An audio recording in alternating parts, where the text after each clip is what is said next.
स्वागत है आप सबका एक और नई वीडियो में। एक और नया दिन, एक और नया जगह, एक और नया देश। फिलहाल मैं अपने कैपिटल सिटी न्यू दिल्ली में हूँ।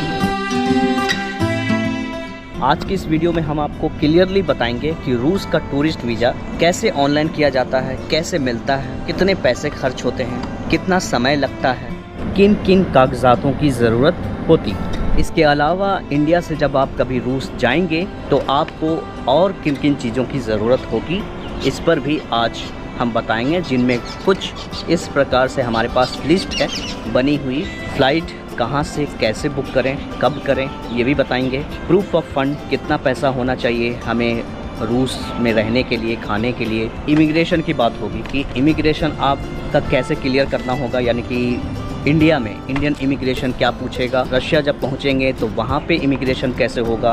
एयरपोर्ट टू सिटी, यानी कि जब आप वहां पहुंच गए तो एयरपोर्ट से शहर कैसे जाएंगे, किस माध्यम से जाएंगे और उसमें कितने पैसे लगेंगे, ये भी बताई जाएगी। अकाउंट भी ओपन करवा सकते हैं टेम्परोरी, जो कि खुलता है। मनी एक्सचेंज, यानी कि उन्हें भारतीय रुपये या डॉलर या यूरो जो भी आपके पास है, जो आप कैरी कर रहे हैं, रूबल में कैसे एक्सचेंज कराएंगे, इस पर भी बात की जाएगी। होटल बुकिंग, इंडिया में रहते हुए भी आप रूस के होटल बुकिंग कैसे करेंगे। सिम कार्ड, इन सभी पर आज विस्तार से बात करेंगे। अगर आप इस वीडियो को पूरा देख लेंगे तो मुझे उम्मीद है कि आपको दूसरी वीडियो देखने की ज़रूरत नहीं पड़ेगी और आप इसी वीडियो के बाद रूस का टूरिस्ट वीज़ा अप्लाई करके आसानी से हर काम कर सकते हैं, वैसे ही जैसे मैंने अपनी यात्रा के दौरान किया।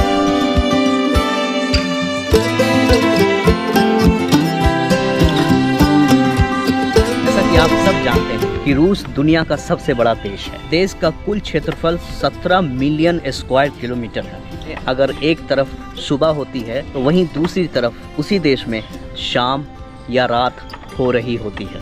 रशिया में अलग अलग टाइम जोन भी है, जो कि 11 टाइम जोन होता है। और अगर इसकी आबादी की बात करें तो 147.5 मिलियन लोग इस देश के नागरिक हैं, जो कि ज़्यादातर लोग वेस्टर्न पार्ट में रहते हैं, ईस्टर्न पार्ट में नहीं। नॉर्थ में आर्टिक ओशन, वेस्ट में अटलांटिक, साउथ वेस्ट में पैसिफिक ओशन शामिल है।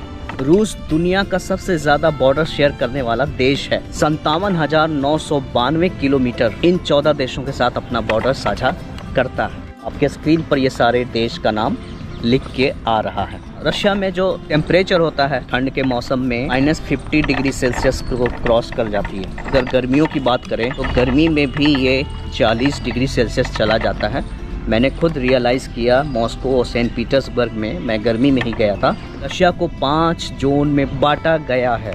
पहला जोन है इसका टंड्रा जोन, वो होता है जो बर्फ़ की पहाड़ियों से घिरा हुआ जोन है, क्योंकि वहाँ पे इंसान सरवाइव नहीं कर सकता। दूसरा जोन है टाइगा जोन। टाइगा जोन का मतलब हुआ जंगली इलाका, यानी रशिया का कई ऐसे पार्ट्स हैं जो जंगलों से घिरा पड़ा है। अगर आपकी गाड़ी बीच में ख़राब होती है या ऐसी कुछ घटना होती है, वहाँ पर दूर दूर तक इंसानों का नामो निशान तक नहीं रहता, आपकी जान तक जा सकती है। ये सारे पार्ट्स अक्सर साइबेरिया की तरफ पाए जाते हैं। और जो तीसरा जोन है वो है स्टेप जोन, यानी प्लेन जोन। आप देखेंगे, आपने नोटिस किया होगा कि रशिया के जितने बड़े शहर हैं वो सब सॉदर्न पार्ट में ही ज़्यादातर मौजूद हैं। तीसरे चौथे बड़े शहर ये सब आपको साउथ पार्ट में ही देखने को मिलेंगे, क्योंकि यही वो पार्ट है जहाँ पे इंसान सरवाइव कर सकता है। चौथा जो है वो है अराइड जोन और पांचवा है माउंटेनियन जोन, ऊंची ऊंची पहाड़ियों वाला इलाका, जैसे चेचन्या। रशिया का चेचन्या जो है बिल्कुल चारों तरफ पहाड़ों से घिरा पड़ा है। अब आता हूँ मैं मेन मुद्दे पर। इसके लिए आप ये वीडियो देख रहे हैं, अगर आपको अभी तक की जानकारी अच्छी लगी तो लाइक शेयर सब्सक्राइब ज़रूर करें। नंबर 1, टूरिस्ट वीज़ा जो होता है वो कई प्रकार के होते हैं, जिनमें से सबसे आसान टूरिस्ट वीज़ा होता है ऑनलाइन टूरिस्ट वीज़ा, जो रशिया हम इंडियंस को देता है। 60 दिनों में आप वहाँ पे 16 दिन रह सकते हैं। ये ऑनलाइन टूरिस्ट वीज़ा कैसे अप्लाई करते हैं, इसका प्रोसीजर क्या है, इसके लिए हम एक अलग वीडियो बना के आपको दिखाएंगे विथ प्रैक्टिकल, ठीक है। अभी आप सिर्फ इस वीडियो में समझिए कि आगे और क्या क्या करना होगा। तो आप टूरिस्ट वीज़ा ऑनलाइन करेंगे, 4400 रुपये है भारतीय रुपये। 4 दिनों में आपको ऑनलाइन टूरिस्ट वीज़ा करके मिल जाएगा, ठीक है। जो कुछ इस प्रकार होगा आपके स्क्रीन पर आ रहा है। अगर आपने वीज़ा प्राप्त कर ली, ले लिया, तो आप फ्लाइट बुक कैसे करें। इंडिया से रशिया के लिए डायरेक्ट कोई फ्लाइट नहीं है, वो भी इंडियन एयरलाइंस की कोई फ्लाइट नहीं है। जैसे इंडिगो या इंडिया के जितने भी कंपनी हैं एयरलाइंस कंपनी, वो डायरेक्ट भारत से रूस के लिए कोई फ्लाइट अवेलेबल नहीं है। एक फ्लाइट है एरोफ्लोट जो कि रशियन एयरलाइंस है और वो इंडिया से न्यू दिल्ली से मॉस्को के बीच रोज़ाना चलती है, लेकिन उसके प्राइस इतने हाई हैं कि शायद सोलो ट्रैवलर या कम बजट वाले ट्रैवलर अफोर्ड नहीं कर पाएंगे।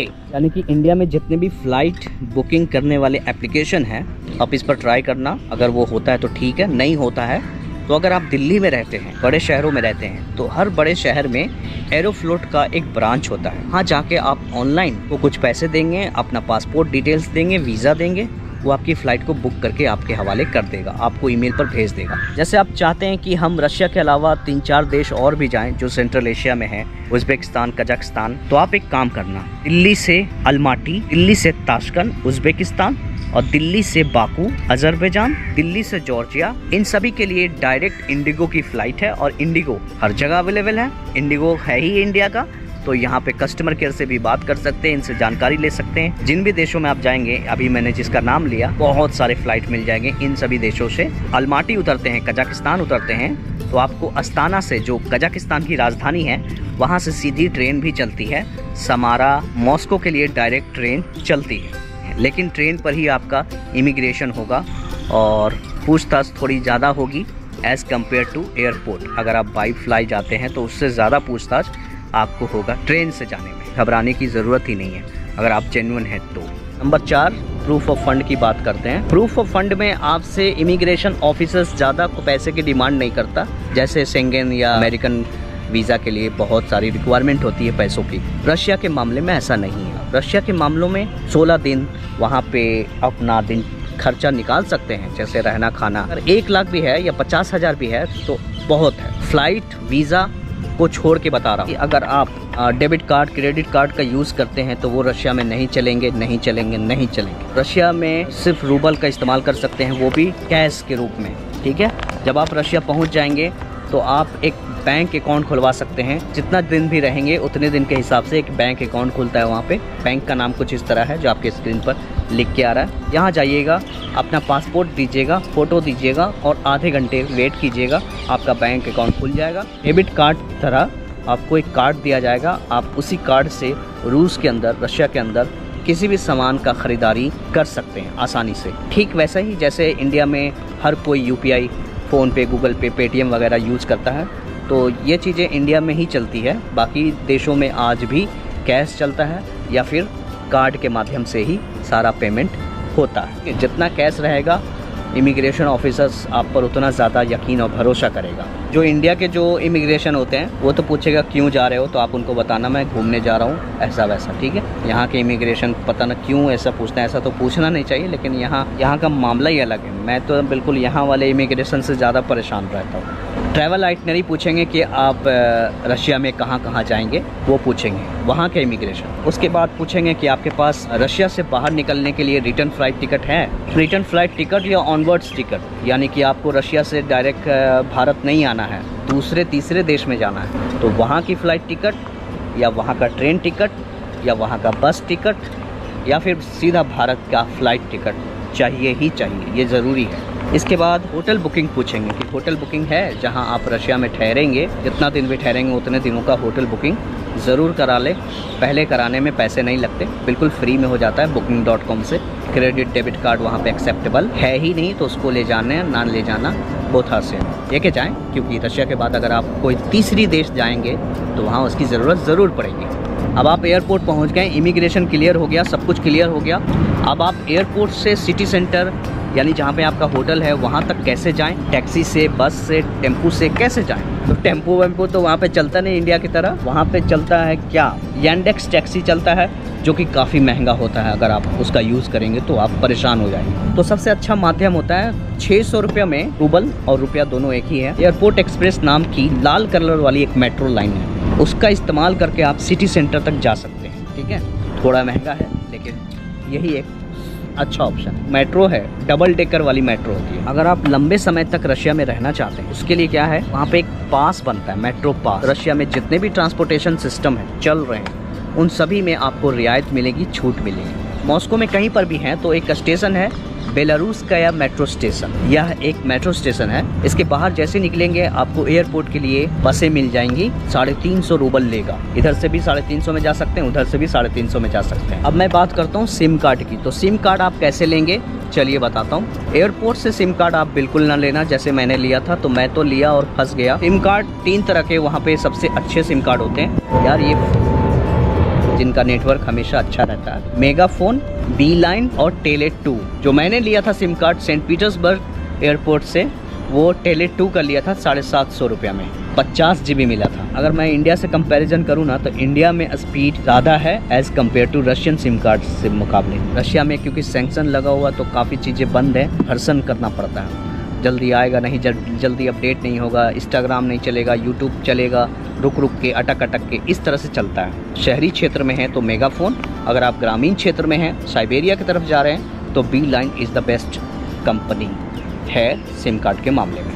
आप होटल बुकिंग कैसे करेंगे, तो इंडिया में जितने भी हैं होटल बुकिंग वाली साइट वो वहाँ पे काम नहीं करती, या कोई भी, क्योंकि ये सारी विदेशी कंपनी है। booking.com एक अमेरिकन कंपनी है और इंडिया का MMT यानी मेक माई ट्रिप वो भी वहाँ पे काम नहीं करती। तो वहाँ पे खुद की एक कंपनी है उनकी, अस्त्रो बुक ऐसे ही कुछ नाम है टेढ़ा कुबड़ा, और जेन होटल, जेन। इन 2 वेबसाइट के माध्यम से आप रशिया के किसी शहर गांव में होटल बुकिंग कर सकते हैं। सेंट पीटर्सबर्ग पहुंचे हैं तो वहाँ पे काफ़ी ऐसी एक्टिविटी है जहां आप घूम फिर सकते हैं।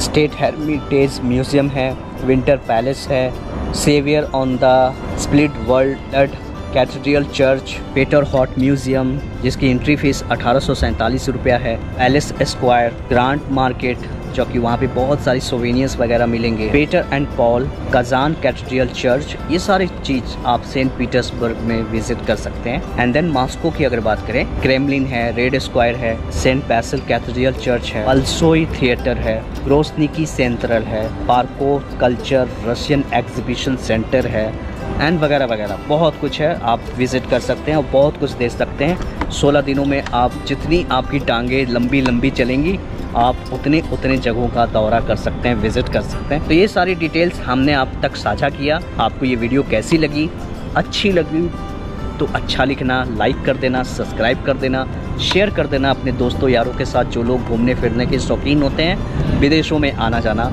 होता है, उन तक ये वीडियो ज़रूर साझा करना। अगर फिर भी कोई कन्फ्यूज़न है तो यू कैन मुझे व्हाट्सअप या ईमेल के माध्यम से आप संपर्क कर सकते हो, बता सकते हो कि मुझे ये चीज़ें समझ में नहीं आई, ये चीज़ें नहीं समझ में आई, पर्सनली गाइड कर देंगे। आप पूछताछ कर सकते हैं, बिल्कुल शर्माना नहीं, घबराना नहीं, मैं 24 घंटे आपके लिए तैयार हूँ।